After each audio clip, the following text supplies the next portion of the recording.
வணக்கம். இது தமிழ்விண்ணின் காலை நேர பிரதான செய்திகளுடன் நான் லக்ஷனா யாதவன். முதலில் தலைப்புச் செய்திகள். எமது ராஜபக்ச செவ்வந்தியின் தொலைபேசியில் நாமல் எம்பியின் பெயரா? போர்க்காலத்தை விட வன்முறைகள் அதிகரித்துள்ளது, குற்றம் சுமத்தும் மொட்டு கட்சி. யாழில் சட்டவிரோத செயற்பாடுகள் தீவிரத்தை குறைக்குமாறு கோரிக்கை. தம்மை கொலை செய்ய சதி நடப்பதாக ஜெகத் விதான தெரிவிப்பு. மினுவாங்கொடையில் T56 தோட்டாக்களுடன் ஒருவர் கைது. யாழ் உள்ளிட்ட பகுதிகளில் கொட்டி தீர்க்க போகும் மழை. நாட்டின் தேசிய பாதுகாப்பு உறுதி, குற்றம் இழைத்தவர்களை பாதுகாக்கப் போவதில்லை, அரசு கருத்து. தீவிரமடையும் போர், உலகின் மிக பெரிய விமான தாங்கி கப்பலை கரிபியனுக்கு அனுப்பிய ட்ரம்ப். தொடர்பான விரிவான செய்திகள்.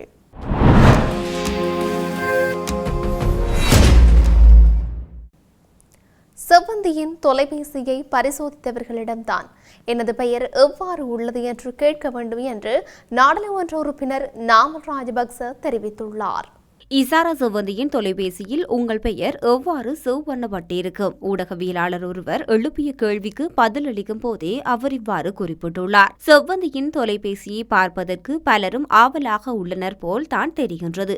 செவ்வந்தியின் தொலைபேசியை பரிசோதித்தவர்களிடம்தான் அது பற்றி கேட்க வேண்டும். அவ்வாறானவர்கள் பரிசோதித்து எனது பெயர் எவ்வாறு உள்ளது என கூறினால் நல்லது என நாடாளுமன்ற உறுப்பினர் நாமல் ராஜபக்ச தெரிவித்துள்ளார். மகே ராஜபக்ச என பெயரொன்று சேவ் பண்ணப்பட்டுள்ளதாக தகவல் வெளியானதே எனவும் நாமலிடம் கேள்வி எழுப்பப்பட்டது. இதற்கு பதிலளித்த நாமர், சிலருக்கு தற்போது ராஜபக்சர்கள் தான் கனவில் கூட வருகின்றார்கள். அந்த கட்சியிலும் நாமல் என்பவர் ஒருவர் இருக்கின்றார். அது அவரா என்பது கூட தெரியவில்லை. நாமல் என்ற பெயரை கண்டதுமே அவர்களுக்கு என்னை நினைவுக்கு வந்தது சந்தோஷம். பெண்கள் தனது காதலர்களின் பெயருக்கு முன்னால் தான் எனது என எழுதி சர்வ் செய்வார்கள். சில வேளை அது அப்படி சர்வ் செய்யப்பட்ட ஒரு பெயராக கூட இருக்கலாம் என நாமல் ராஜபக்ச குறிப்பிட்டுள்ளார். போர்க்காலத்தில் புலிகள் கூட அலுவலகங்களுக்குள் புகுந்து தமது எதிரிகளை கொலை செய்யவில்லை. போர்க்காலத்தை விடவும் தற்போது பயங்கரமான சூழ்நிலை ஏற்பட்டுள்ளது என்று ஸ்ரீலங்கா பொதுஜன பெரமுன கட்சியின் பொதுச் செயலாளர் சாகர காரியவசம் தெரிவித்துள்ளார். இது தொடர்பில் ஊடகங்களிடம் அவர் மேலும் கூறியதாவது, வெலிகம துப்பாக்கிச் சூட்டு சம்பவமானது படுபயங்கரமாகும். தமக்கு பாதுகாப்பு வேண்டுமென்று துப்பாக்கி சூட்டுக்கு இலக்காகி உயிரிழந்த தவிசாளர் லசந்த விக்ரமசேகர கோரிக்கை விடுத்திருந்த போதிலும் அது வழங்கப்படாத சூழ்நிலையிலே அவர் சுட்டுக் கொல்லப்பட்டுள்ளார். நாட்டின் 30 வருடமாக போர் நிலவியது. அந்த காலப்பகுதியில் கூட புலிகள் கூட இவ்வாறு அச்சமின்றி அலுவலகங்களுக்குள் புகுந்து தமது எதிரிகளை கொல்லவில்லை. ஆனால் JVP ஆட்சியின் கீழ் அவ்வாறானதொரு நிலை ஏற்பட்டுள்ளது. இது ஜனநாயகத்துக்கு பாரிய அச்சுறுத்தலாகும். நாட்டை அராஜக நிலைக்கு கொண்டு செல்வதற்காக பாதாள குழு என்ற போர்வையில் தமக்கு தேவையானவற்றை நிறைவேற்றிக் கொள்வதற்கு முயற்சி எடுக்கப்படுகின்றதா என்ற சந்தேகம் நாட்டு மக்களுக்கு ஏற்பட்டுள்ளது. மக்கள் நாய் பூனைகள் போல சுட்டுக் கொல்லப்படுவதை அனுமதிக்க முடியாது. பாதாள குழுக்களை ஒடுக்குகின்றோம் என்ற போர்வையில் அக்குழுக்கள் பலப்படுத்தப்படுகின்றனவா என்ற சந்தேகமும் மக்களுக்கு ஏற்பட்டுள்ளது என அவர் குறிப்பிட்டுள்ளார். யாழ்ப்பாணத்தில் சட்டவிரோத செயற்பாடுகள் தீவிரத்தை குறைக்க அவசர நடவடிக்கை எடுக்குமாறு பொதுமக்கள் பாதுகாப்பு அமைச்சர் ஆலோசனை குழுவுக்கு வேண்டுகோள் விடுத்துள்ளதாக நாடாளுமன்ற உறுப்பினர் ரஜீவன் ஏ சந்திரமூர்த்தி தெரிவித்துள்ளார். அவர் தனது உத்தியோகபூர்வ முகநூல் தளத்தில் இந்த விடயத்தை தெரிவித்துள்ளார். அதில் மேலும் குறிப்பிட்டுள்ளதாவது, வடக்கு மாகாணத்தில் குறிப்பாக யாழ்ப்பாண மாவட்டத்தில் பல குழுக்கள் தற்பொழுது சட்டவிரோத செயற்பாடுகளில் ஈடுபட்டு வருகின்றன என்பதை நான் கவனித்துள்ளேன். குறிப்பாக போதைப்பொருள் விற்பனை மிகுந்த அளவில் நடைபெற்று வருகின்றது.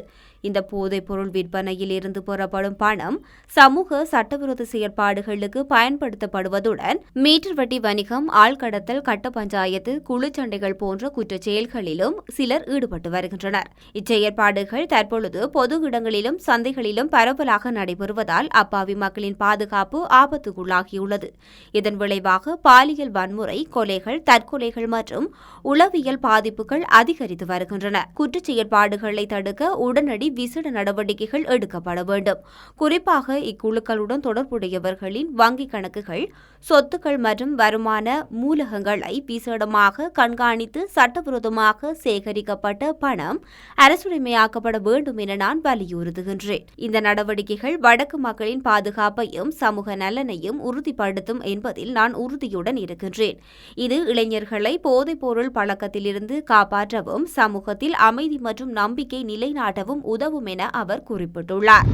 ஐக்கிய மக்கள் சக்தியின் பாராளுமன்ற உறுப்பினர் ஜகத் விதான தம்மை துப்பாக்கியால் சுட்டுக் கொல்ல சதி நடத்தப்பட்டதாக தகவல் கிடைத்துள்ளதாக தெரிவித்துள்ளார். பாராளுமன்றத்தில் விசேட உரையாற்றிய அவர் இதனை தெரிவித்துள்ளார். இது தொடர்பாக விசாரணைகளை மேற்கொள்ளுமாறு போலீஸ் மா அதிபர் களுத்துறை சிரேஷ்ட போலீஸ் அத்தியட்சகருக்கு எழுத்து மூலம் அறிவுறுத்தியுள்ளதாக அவர் குறிப்பிட்டுள்ளார். குறித்த கடிதத்தை பாராளுமன்றத்தில் சமர்ப்பிக்கவும் ஜகத் விதான எம்பி நடவடிக்கை எடுத்துள்ளதுடன் இது குறித்து சபாநாயகரின் கவனத்துக்கு கொண்டு வரப்படும் என பிரதி சபாநாயகர் ரிஸ்வி சாலி தெரிவித்துள்ளார். அதன் பின்னர் கருத்து தெரிவித்த எதிர்க்கட்சித் தலைவர் சஜித் பிரேமதாச இது ஒரு பாரதூரமான நிலைமை என்பதால் உடனடியாக நடவடிக்கை எடுக்க வேண்டும் எனவும் குறிப்பிட்டுள்ளார். பிரதி சபாநாயகர் மற்றும் ஜகத் விதான எம்பியும் இந்த கலந்துரையாடலில் கலந்து கொண்டுள்ளனர். மினுவாங்குடை போலீஸ் பிரிவுக்கு உட்பட்ட அம்பகவத்தை பிரதேசத்தில் T-56 தோட்டாக்களுடன் சந்தேக நபர் ஒருவர் கைது செய்யப்பட்டுள்ளார். நேற்று மாலை கம்பகா பிரிவின் குற்றப்புலனாய்வு பிரிவின் அதிகாரிகளுக்கு கிடைத்த ரகசிய தகவலின் அடிப்படையில் இந்த சுற்றிவளைப்பு மேற்கொள்ளப்பட்டுள்ளது. இதன்போது 8 T-56 தோட்டாக்களும் 15 பயிற்சி தோட்டாக்களும் மீட்கப்பட்டுள்ளன. கைது செய்யப்பட்ட சந்தேக நபர் 53 வயதுடைய மினுவாங்குடை பிரதேசத்தைச் சேர்ந்தவர். மேலதிக விசாரணைகளுக்காக மினுவாங்குடை போலீஸ் நிலையத்தில் ஒப்படைக்கப்பட்டுள்ளார். மினுவாங்குடை போலீசார் மேலதிக விசாரணைகளையும் மேற்கொண்டு வருகின்றனர். வடக்கு மற்றும் வடமத்திய மாகாணங்களிலும் திருகோணமலை மாவட்டத்திலும் பல தடவைகள் மழை பெய்யக்கூடும் என்று வளிமண்டலவியல் திணைக்களம் எதிர்வு கூறியுள்ளது. வளிமண்டலவியல் திணைக்களம் இன்று வெளியிட்டுள்ள அறிக்கையில் இதனை தெரிவித்துள்ளது. மேல் சப்ரகமுவ மத்திய மற்றும் வடமேல் மாகாணங்களிலும் அத்துடன் காலி மற்றும் மாத்தறை மாவட்டங்களிலும் இடைக்கிடையே மழை அல்லது இடியுடன் கூடிய மழை பெய்யக்கூடும் என வளிமண்டலவியல் திணைக்களம் தெரிவித்துள்ளது. இப்பகுதிகளில் சில இடங்களில் 75 மில்லிமீட்டருக்கு அதிகமான ஓரளவு பலத்த மழை பெய்யக்கூடும் என தெரிவித்துள்ளது. மத்திய மலைநாட்டின் மேற்கு சரிவு பகுதிகளிலும் மேற்கு வடக்கு வடமத்திய வடமேல் மற்றும் தென் மாகாணங்களிலும் அத்துடன் திருகோணமலை மாவட்டத்திலும் இடைக்கிடை மணித்தியாலத்துக்கு 40 தொடக்கம் 50 கிலோமீட்டர் வேகத்தில் பலத்த காற்று வீசக்கூடும் என அந்த அறிக்கையில் குறிப்பிடப்பட்டுள்ளது. இடியுடன் கூடிய மழை பெய்யும் வேளைகளில் தற்காலிகமாக அதிகரித்து வீசக்கூடிய பலத்த காற்று மற்றும் மின்னல் தாக்கங்களினால் ஏற்படக்கூடிய பாதிப்புகளை குறைத்துக் கொள்ள தேவையான முன்னெச்சரிக்கை நடவடிக்கைகளை எடுத்துக் கொள்ளுமாறு பொதுமக்கள் அறிவுறுத்தப்படுகின்றார்கள். நாட்டில் தேசிய பாதுகாப்பு உறுதி செய்யப்பட்டுள்ளது என்று ராஜாங்க அமைச்சர் ரிபி சரத் தெரிவித்துள்ளார். சாதாரண பொதுமக்கள் வீதியில் இறங்கி நடப்பதற்கான பாதுகாப்பு உறுதி செய்யப்பட்டுள்ளதாக அவர் வலியுறுத்தியுள்ளார்.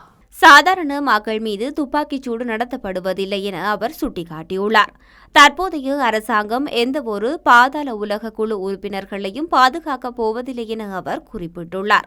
குற்றவாளிகளுக்கு பாதுகாப்பு வழங்கப்பட முடியாது எனவும் குற்றச் செயல்களில் ஈடுபடுவோருக்கு போலீஸ் பாதுகாப்பு வழங்கினால் நாட்டுக்கு எவ்வாறான நிலைமை ஏற்படும் எனவும் அவர் கேள்வி எழுப்பியுள்ளார். கடந்த காலங்களில் முன்னாள் ஜனாதிபதி JR ஜெயவர்தன ஆட்சி காலத்தில் கோணவல சுனில் என்ற குற்றவாளி ஒருவருக்கு சமாதான நீதவான் பதவி வழங்கப்பட்டுள்ளதாகவும் ரணசிங்க பிரேமதாச ஆட்சியில் சொத்தி உபாலி என்ற குற்றவாளிகள் அரசினால் பாதுகாக்கப்பட்டதாகவும் தெரிவித்துள்ளனர். எனினும் தற்போதைய அரசாங்கம் அவ்வாறு குற்றமிழைத்தவர்களை பாதுகாக்கப் போவதில்லை என அவர் குறிப்பிட்டுள்ளார்.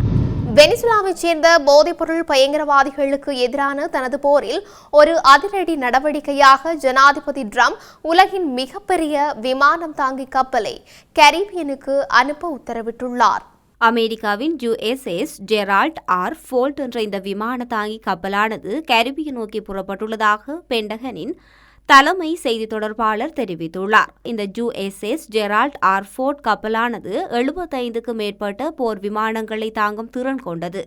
பனிப்போருக்கு பின்னர் கரீபியன் பகுதிக்கு அமெரிக்கா அனுப்பும் மிகப்பெரிய போர் கப்பலாகும். சுமார் 1,00,000 டன் எடை கொண்ட இந்த கப்பல் உட்பட அணு ஆயுத நீர்மூழ்கி F-35 போர் விமானம், MQ-9 ட்ரோன்கள், P-8 போஷிடான் உளவி விமானங்கள் மற்றும் B-52 குண்டுவீச்சு விமானங்கள் ட்ரம்ப் நிர்வாகத்தால் போதைப்பொருள் பயங்கரவாதிகளுக்கு எதிராக களமிறக்கப்பட்டுள்ளது. அமெரிக்கா தற்பொழுது கடல் படைகளுடன் ஆயுத மோதலில் ஈடுபட்டுள்ளதாக ட்ரம்ப் அறிவித்ததை தொடர்ந்து இந்த அசாதாரண படையெடுப்பு முன்னெடுக்கப்பட்டுள்ளது. அமெரிக்கா தெற்கு கட்டளையின் கீழ் பென்டகன் ஒரு புதிய கூட்டு பணிக்குழுவினை நிறுவியுள்ளது. ஜனாதிபதி டிரம்ப் முரட்டுத்தனமாக நடந்து கொள்வதாகவும் வெளிநாட்டு மண்ணில் ஒரு ரகசிய மோதலை நோக்கி நகர்ந்து கொண்டிருப்பதாகவும் ஜனநாயக நாடாளுமன்ற உறுப்பினர்களின் எச்சரிக்கைகளை மீறி இந்த நகர்வு முன்னெடுக்கப்பட்டுள்ளது. செப்டம்பர் தொடக்கத்தில் இருந்து போதைப்பொருள் கடத்தல் படகுகள் மீது அமெரிக்கா 10 கொடிய தாக்குதல்களை நடத்தியுள்ளது. இதன் விளைவாக கால்டெல் குழுக்களில் 43 பேர்கள் கொல்லப்பட்டுள்ளனர். வெனிசுவிடம் வெறும் 1,25,000 ராணுவ வீரர்கள் மட்டுமே உள்ளதாகவும் அவரது துருப்பிடித்த சோவியத் சகாப்த ஆயுதங்கள் அமெரிக்காவின் நவீன ஆயுதங்களை எதிர்க்க எந்த வாய்ப்பையும் கொண்டிருக்கவில்லை என ராணுவ நிபுணர் அறிவித்துள்ளார். அமெரிக்கா தற்பொழுது கரிபியனில் சுமார் 10,000 துருப்புக்களை கொண்டுள்ளது. பனிப்போருக்கு பிறகு மிகப்பெரிய படையெடுப்பு அமெரிக்கா கரிபியனுக்கு அனுப்பி வைத்துள்ளது என்பது குறிப்பிடத்தக்கது. செய்திகளின் நிறைவாக மீண்டும் தலைப்புச் செய்திகள். எமது ராஜபக்ச செவ்வந்தியின் தொலைபேசியில் நாமலம்பியின் பெயரா? போர்க்காலத்தை விட வன்முறைகள் அதிகரித்துள்ளது, குற்றம் சுமத்தும் மொட்டு கட்சி.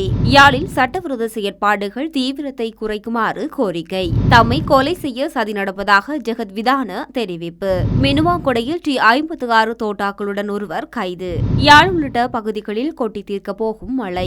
நாட்டின் தேசிய பாதுகாப்பு உறுதி, குற்றம் இழைத்தவர்களை பாதுகாக்க போவதில்லை, அரசு கருத்து. தீவிரமடையும் போர், உலகின் மிக பெரிய விமான தாங்கி கப்பலை கரிபியனுக்கு அனுப்பிய டிரம்ப். இத்துடன் தமிழ் விண்ணின் காலை நேர பிரதான செய்திகள் நிறைவு பெற்றன. செய்திகளை உடனுக்குடன் அறிந்து கொள்ள தமிழ் விண் என்ற எமது யூடியூப் பக்கத்தினூடாக இணைந்திருங்கள். வணக்கம்.